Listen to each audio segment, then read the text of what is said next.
যখন সবাই ধরে নিয়েছিল ডলি জহুরকে আর কোনোদিন সিনেমার পর্দায় দেখা যাবে না, তখনই জানা গেল খবরটা 15 বছর পর আবার সিনেমায় অভিনয় করছেন তিনি। নির্মাতা রেদওয়ান রনি পরিচালিত দম সিনেমায় একটি গুরুত্বপূর্ণ চরিত্রে অভিনয় করবেন তিনি। দীর্ঘদিন ধরে টেলিভিশন নাটকে নিয়মিত কাজ করলেও সিনেমা থেকে অনেকটাই দূরে ছিলেন অভিনেত্রী ডলি জহুর। তিনি জানান, এফডিসির নিয়মিত সিনেমা বহু বছর করেননি।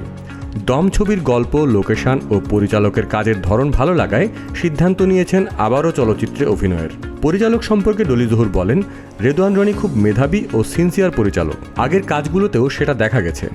এই সিনেমাও ভালো করছেন। জানা গেছে দম সিনেমায় তিনি অভিনয় করছেন আফরান নিশোর মায়ের চরিত্রে। এই সিনেমায় তার পুত্রবধূর চরিত্রে রয়েছেন পূজা চেরি। শুটিং সেট নিয়ে ডলি জহুর বলেন, চলনবিলের মাঝখানে সুন্দর করে সেট তৈরি করা হয়েছে। ভালো কাজের জন্য যা দরকার সবই আছে।